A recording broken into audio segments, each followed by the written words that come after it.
ನಮಸ್ಕಾರ ಬಂಧುಗಳೇ. ಮಂಡ್ಯದಲ್ಲಿ ನಡೆಯುತ್ತಿರುವಂಥ 87ನೇ ಅಖಿಲ ಭಾರತ ಕನ್ನಡ ಸಾಹಿತ್ಯ ಸಮ್ಮೇಳನದಲ್ಲಿ ಊಟದ ವಿಚಾರ ದಿನೇ ದಿನೇ ಚರ್ಚೆ ಆಗ್ತಾ ಇದೆ. ಮುಂದುವರಿದ ಭಾಗವಾಗಿ ಇಂದು ಕೂಡ ವಕೀಲರು ಮತ್ತು ಕೆಲವು ಸಂಘಟನೆಗಳು ತಮ್ಮದೇ ಆದ ಅಭಿಪ್ರಾಯವನ್ನು ವ್ಯಕ್ತಪಡಿಸಿದ್ದಾರೆ. ಏನು ಅಂತ ನೋಡ್ಕೊಂಡು ಬರೋಣ ಬನ್ನಿ. ನಮ್ಮ ಮಂಡ್ಯ ಜಿಲ್ಲೆಯಲ್ಲಿ 87ನೇ ಅಖಿಲ ಭಾರತ ಕನ್ನಡ ಸಾಹಿತ್ಯ ಸಮ್ಮೇಳನ ನಡೀತಾ ಇದೆ. ಇದು ಎಲ್ಲರಿಗೂ ಖುಷಿ ಪಡುವಂತ ವಿಚಾರ ನಮ್ಮ ಮಂಡ್ಯ ಜಿಲ್ಲೆಯಲ್ಲಿ. ಆದರೆ ಇಲ್ಲಿ ಕೆಲವರು ಹೋರಾಟಗಾರರು ಇವತ್ತಿನ ತನಕ 86 ಸಮ್ಮೇಳನಗಳು ನಡೆದಿದೆ. ಆ 86 ಸಮ್ಮೇಳನಗಳಲ್ಲಿ ಇಲ್ಲದಂತಹ ಆಹಾರ ಪದ್ಧತಿಯನ್ನ ಮಂಡ್ಯ ಜಿಲ್ಲೆಯಲ್ಲಿ ಮಾತ್ರ ಇಲ್ಲಿಂದ ಶುರು ಮಾಡಬೇಕು ಅಂತ ಹೇಳಿ ಮಾಂಸದ ವಿಚಾರವಾಗಿ ಮಂಡ್ಯಕ್ಕೆ ಮಸಿ ಬಳಿಯುವಂತ ಕೆಲಸವನ್ನ ಮಾಡಕ್ಕೆ ಹೊರಟಿದ್ದಾರೆ. ನಾವು ಮಾಂಸವನ್ನ ವಿರೋಧಿಸ್ತಾ ಇಲ್ಲ, ಆದ್ರೆ ಸಾಹಿತ್ಯ ಸಮ್ಮೇಳನದಲ್ಲಿ ಎಲ್ಲರೂ ಸರ್ವ ಜಾತಿಯ ಜನಾಂಗಗಳು ಬಂದು ಸೇರುವಂತ ಜಾಗ ಅದು. ಎಲ್ಲಾ ಜಾತಿ ಧರ್ಮಗಳು ಸೇರಿ ಮಾಡುವಂತ ಕನ್ನಡ ಹಬ್ಬ ಅದು.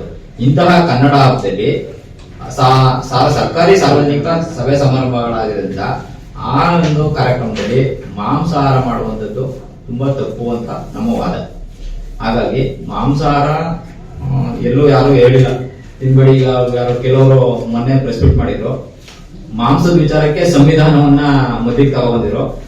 ಅದೇ ವಿಚಾರಕ್ಕೆ ನಾನು ಹೇಳೋದಾದ್ರೆ, ಅವ್ರು ಹೇಳಿದ್ರು ಸಂವಿಧಾನದ ಆರ್ಟಿಕಲ್ 51A ವೈಜ್ಞಾನಿಕ ಮನೋಭಾವದ ಮಾನವತಾವಾದ ಮತ್ತು ಅಸಮಾನತೆಯ ಸುಧಾರಣೆಗಾಗಿ ಸಸ್ಯಾಹಾರ ಮತ್ತು ಮಾಂಸಾಹಾರ ಎರಡು ಬಗೆಯ ಆಹಾರವನ್ನು ಸೇವಿಸಲು ಅವಕಾಶ ನೀಡಬೇಕು ಎಂದು ಸಂವಿಧಾನ ಅವಕಾಶ ನೀಡಿಲ್ಲ ಅಂತ ಯಾರು ಹೇಳ್ತಲ್ಲ.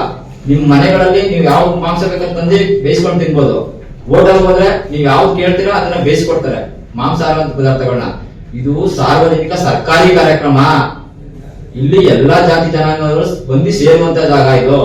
ಇಲ್ಲಿ ಇತಿಹಾಸದಲ್ಲಿ ಇದುವರೆಗೂ ಸರ್ಕಾರಿ ಕಾರ್ಯಕ್ರಮಗಳಲ್ಲಿ ಮಾಂಸಾಹಾರ ಮಾಡುವಂತದ್ದು ಎಲ್ಲೂ ಇಲ್ಲ.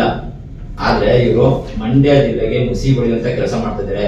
ಇವತ್ತು ಸಾಹಿತ್ಯದ ಸುವಾಸನೆ ಬರಬೇಕು ಮಂಡ್ಯದಲ್ಲಿ. ಇವರು ಮಾಂಸದ ಗಬ್ಬನ ಅಡುಗೆ ಹೊರಟಿದ್ದಾರೆ ಈ ಹೋರಾಟಗಾರರು.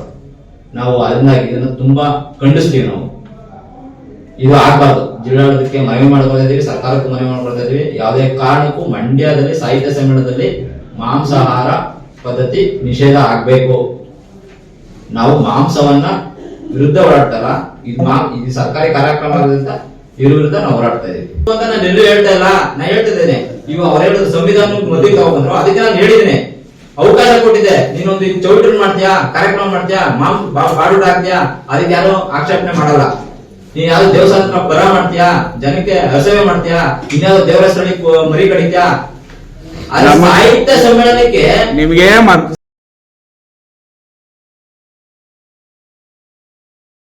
ನಾನು ವೈ.ಎಂ. ನಿಂಗೇಗೌಡ, ವಕೀಲರು, ಮಂಡ್ಯ. 2001ನೇ ಇಸ್ವಿಯಿಂದನೂ ಕೂಡ ಮಂಡ್ಯದಲ್ಲಿ ವಕೀಲನಾಗಿ ಕಾರ್ಯನಿರ್ವಹಿಸುತ್ತಿದ್ದೇನೆ. ಎಲ್ಲರಿಗೂ ಅಖಿಲ ಭಾರತ ಕನ್ನಡ ಸಾಹಿತ್ಯ ಸಮ್ಮೇಳನಕ್ಕೆ ಹೃತ್ಪೂರ್ವಕವಾದಂಥ ಒಂದು ಸ್ವಾಗತವನ್ನು ಕೋರುತ್ತಾ, ನಮ್ಮಲ್ಲಿ ಈಗ ಬಂದಿರುವಂಥ ಗೊಂದಲ ಏನು ಅಂತಂದರೆ, ಮಾಂಸಾಹಾರಿ ಬೇಕಾ ಸಸ್ಯಾಹಾರಿ ಬೇಕಾ ಅನ್ನುವಂಥದ್ದು ನಮ್ಮಲ್ಲಿ. ಯಾಕೆ ಅಂತಂದರೆ, ನಾವು ಮಂಡ್ಯದಲ್ಲಿ ಮಾಂಸಾಹಾರಿ ಪ್ರಿಯರೇ. ಆದರೆ ಇದು ಊಟದ ವಿಚಾರದಲ್ಲೆಲ್ಲ ನಾವು ಮಾತಾಡಬೇಕಾಗಿರೋದು. ಈ ಒಂದು ದೇಶದ ಪರದೇಶದ ಅಥವಾ ವಿದೇಶದಿಂದನೂ ಕೂಡ ಕನ್ನಡಿಗರು ಈ ಒಂದು ದೇಶಕ್ಕೆ ನೆಲೆಸ್ತಾರೆ. ಬಟ್ ಇಲ್ಲಿ ಏನಾಗುತ್ತೆ ಅಂದರೆ, ನಾವು ಮಾಂಸಾಹಾರಿಯನ್ನೇ ನಾವು ಆಯ್ಕೆ ಮಾಡ್ಕೊಂಡಂಥ ಸಂದರ್ಭದಲ್ಲಿ ಅದನ್ನು ನಿರ್ವಹಣೆ ಮಾಡೋದು ತುಂಬ ಕಷ್ಟ ಆಯ್ತದೆ. ಅದು ಕೆಲವೊಬ್ಬರಿಗೆ ತುಂಬ ಸಿಗ್ಬೋದು, ಕೆಲವೊಬ್ಬರಿಗೆ ಸಿಗದೇನೂ ಇರ್ಬೋದು. ಅವಾಗಲೂ ಕೂಡ ಅತೃಪ್ತರಾಗಿ ಆ ಒಂದು ಕಾರ್ಯದಲ್ಲಿ ನಾವು ಮತ್ತೆ ವಿಫಲತೆಯನ್ನು ಕಾಣಬೇಕಾಯ್ತದೆ, ಮತ್ತೆ ಗೊಂದಲಕ್ಕೆ ಟೀಕೆ ಟಿಪ್ಪಣಿಗೆ ಗುರಿಯಾಗಬೇಕಾಯ್ತದೆ. ಆ ಒಂದು ಕಾರಣ ಮತ್ತೆ ಅದರಲ್ಲಿ ನಿರ್ವಹಣಾ ವ್ಯವಸ್ಥೆ ತುಂಬ ಈಸಿ ಅಲ್ಲ ಅದು. ಅದಕ್ಕೆ ಏನು ಅಂತಂದರೆ, ಬಾಡು ಅಂತಂದರೆ ಅದರದ ಒಂದು ಸೊಗಡೆ ಬೇರೆ. ಅದಕ್ಕೆ ವಿಪರೀತವಾದಂಥ ಒಂದು ಬೇಡಿಕೆ ಇರೋದ್ರಿಂದ, ಜೊತೆಗೆ ಇನ್ನೊಂದು ಏನು ಅಂತಂದರೆ, ಮಾಂಸಾಹಾರಿ ತಿನ್ನುವಂಥವರು ಸಸ್ಯಾಹಾರಿ ತಿನ್ನಬಹುದು, ಸಸ್ಯಾಹಾರಿ ತಿನ್ನುವಂಥವರು ಮಾಂಸಾಹಾರಿ ತಿನ್ನೋಕ್ಕಾಗೋದಿಲ್ಲ. ಆ ಕಾರಣಕ್ಕೋಸ್ಕರ ಊಟದಲ್ಲೂ ಕೂಡ ನಾವು ಸಮಾನತೆಯನ್ನು ಕಾಯ್ದುಕೊಳ್ಳುವಂಥ ದೃಷ್ಟಿಯಿಂದ ಸಸ್ಯಾಹಾರಿ ಊಟವನ್ನು ನಾವು ಈ ಒಂದು ನಾಡಿನಲ್ಲಿ ಅಥವಾ ನಮ್ಮ ಒಂದು ಜಿಲ್ಲೆಯಲ್ಲಿ ಉಣಬಡಿಸುವುದು ಸೂಕ್ತ. ನಮಗೇನು ಅಂತಂದರೆ, ಮುಖ್ಯವಾಗಿ ಇಲ್ಲಿ ಕನ್ನಡದ ಒಂದು ಹಿರಿಮೆ ಗರಿಮೆ, ನಾವು ಕನ್ನಡ ಅಂದರೆ ಮಂಡ್ಯದಿಂದನೇ ಉತ್ಪತ್ತಿಯಾಗಿರುವಂಥ ಗತ್ತಿನ ಕನ್ನಡ ನಮ್ಮಲ್ಲೇ ಇರುವಂಥದ್ದು ಮಂಡ್ಯದಲ್ಲಿ. ನಾವು ಆ ಒಂದು ಕನ್ನಡಕ್ಕೆ, ಆ ಒಂದು ಕನ್ನಡ ಭಾಷೆಗೆ ನಾವು ಇವತ್ತು ಹೆಚ್ಚಿನ ಪ್ರೋತ್ಸಾಹ, ಅದರ ಬಗ್ಗೆ ನಾವು ತಿಳುವಳಿಕೆ, ಜ್ಞಾನವನ್ನು ನಾವು ಇವತ್ತು ಸಂಪಾದನೆ ಮಾಡಬೇಕಾಗಿದೆ ವಿನಃ ನಾವು ಊಟ ಉಪಚಾರ ನಾವು ಪ್ರತಿನಿತ್ಯ ಮಾಂಸಾಹಾರಿನೇ ತಿಂತಾ ಇರ್ತೀವಿ. ನಮ್ಮ ಮಂಡ್ಯದವರು ಅಂತೂ ಯಾವತ್ತೂ ಕೂಡ ವಾರಕ್ಕೆಲ್ಲ 15 ದಿವಸಕ್ಕೆಲ್ಲ 2 ದಿನಕ್ಕೊಂದೊಂದ್ಸಲ ಮಾಂಸಾಹಾರಿ ತಿಂತೀವಿ. ನಮಗೆ ಮಾಂಸದ ಊಟದ ಅಷ್ಟೇನು ಅವಶ್ಯಕತೆ ಇಲ್ಲ ನಮಗೆ. ಯಾಕೆ ಅಂತಂದರೆ ಎಲ್ಲರಲ್ಲೂ ಒಂದು ಸಮಾನತೆ ಕಾಯ್ದುಕೊಳ್ಳುವಂಥ ಉದ್ದೇಶದಿಂದ, ಸದುದ್ದೇಶದಿಂದ ಎಲ್ಲರಲ್ಲೂ ಒಂದು ಸಸ್ಯಾಹಾರಿ ಊಟವನ್ನು ನಾವು ನೀಡಿದಾಗ ಯಾರಲ್ಲೂ ಕೂಡ ತಾರತಮ್ಯತೆ ಬರುವುದಿಲ್ಲ, ಭಯಾಸ ಅನ್ನುವಂಥದ್ದು ಬರುವುದಿಲ್ಲ. ಕೆಲವೊಬ್ಬರು ಊಟ ಮಾಂಸಾಹಾರಿ ಮಾಡದಿರೋರಿಗೆ ಅಸಮಾಧಾನ ಉಂಟಾಗುತ್ತೆ. ಆ ಒಂದು ಕಾರಣಕ್ಕೋಸ್ಕರ ಎಲ್ಲರಲ್ಲೂ ನಾವು ಒಂದು ಏಕತೆಯನ್ನು, ಸಮಾನತೆಯನ್ನು, ಒಂದು ತಾರತಮ್ಯರಹಿತವಾದಂಥ ಒಂದು ಊಟೋಪಚಾರಗಳಲ್ಲೂ ತಾರತಮ್ಯರಹಿತವಾದಂಥ ಒಂದು ಈ ಯಶಸ್ವಿ ಕಾರ್ಯಕ್ರಮವನ್ನು ನಾವು ನಡೆಸಿಕೊಟ್ಟು ನಾವು ದೇಶದ ವಿದೇಶದ ಮೂಲೆಗಳಿಂದ ಬಂದಿರುವಂಥ ಎಲ್ಲ ಕನ್ನಡಾಭಿಮಾನಿಗಳಿಗೆ ನಾವು ಆದರ್ಶರಾಗೋಣ, ಮಾರ್ಗದರ್ಶಿಗಳಾಗೋಣ ಅಂತ ನನ್ನ ಒಂದು ಹೇಳಿ ಮಾತು ಮುಗಿಸ್ತೇನೆ.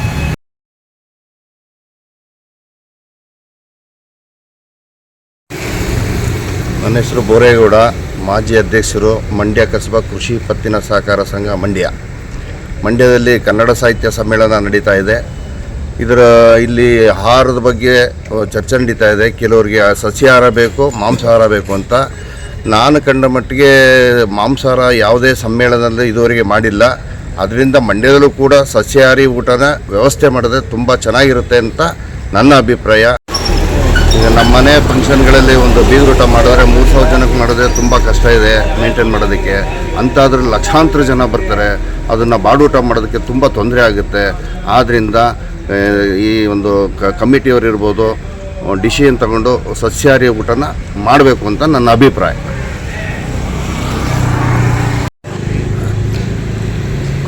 ನನ್ನ ಹೆಸರು MS ಕೃಷ್ಣಯ್ಯ ಅಂತ, ಚಾಮುಂಡೇಶ್ವರಿ ನಗರ, ಮಂಡ್ಯ. ನಾನೊಬ್ಬ ಕನ್ನಡ ಸಾಹಿತ್ಯ ಸಮ್ಮೇಳನದ ಬಗ್ಗೆ ನನಗೆ ಬಹಳಷ್ಟು ಒಲವಿದೆ.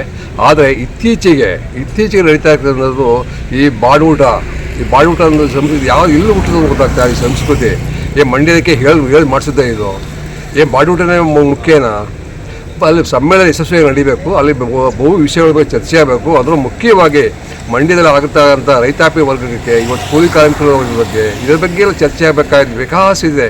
ಹಲವು ವಿಷಯಗಳು ಬಿಟ್ಬಿಟ್ಟು ಬಾಡೂಟ ಅಂತ ಅಂದ್ಕೊಳ್ಳೋದ್ರೆ ಎಲ್ಲಿ ಇತ್ತೀಚೆಗೆ ಬತ್ತ ಮಂಡ್ಯದ ಇಮೇಜ್ ಒಂದು ಸ್ವಲ್ಪ ದೇಶದ ಕರ್ನಾಟಕ ರಾಜ್ಯದಲ್ಲಿ ಕಡಿಮೆ ಆಗ್ತಾ ಇದೆ. ಅದ್ರ ಬಗ್ಗೆ ನಮ್ಮ ಒಂದು ನಮ್ಮ ಸಂಸ್ಕಾರ ಮತ್ತು ನಮ್ಮ ನಡವಳಿಕೆಗಳನ್ನು ಹೆಚ್ಚು ಮಾಡ್ಕೊಂಡು ಬಿಟ್ಬಿಟ್ಟು ಬಾಡೂಟಿಗೆ ಪ್ರಾಮುಖ್ಯತೆ ಅಂದರೆ ಏನು ಅದು ಅರ್ಥ ಇದೆಯಾ? ಅದಕ್ಕೆ ಏನು ವಿಷಯ ಭಾಳಷ್ಟು ವಿಷಯಗಳಿದೆ ನಮ್ಮ ಮಂಡ್ಯ ಜಿಲ್ಲೆಯಲ್ಲಿ ಮಾಡಬೇಕಾದಂಥದ್ದು. ಇವತ್ತು ರೈತನ ಆಗೋಯ್ತು, ಮುಗಿತಾ ಬಂದಿದೆ. ಗಂಡು ಮಕ್ಕಳಿಗೆ ಹೆಣ್ಣುಗಳು ಸಿಗ್ತಾ ಇಲ್ಲ. ಈ ಸಮಸ್ಯೆಗಳೆಲ್ಲ ಎಂಥ ದೊಡ್ಡ ಸಮಸ್ಯೆ ರೈತ ಕುಂತಿದೆ. ಇದ್ರ ಬಗ್ಗೆ ಗಮನ ಯಾರಿಗೂ ಹರಿಸ್ಬಿಟ್ಟು ಬಾಡೂಟ ಅಂದರೆ ಏನು ಅರ್ಥ ಅದರಲ್ಲಿ? ಇವ್ರು ಬಾಡ್ತಿರೋಕ್ಕೆ ಹುಟ್ಟಿದ್ದಾರೆ ಅವರೆಲ್ಲ.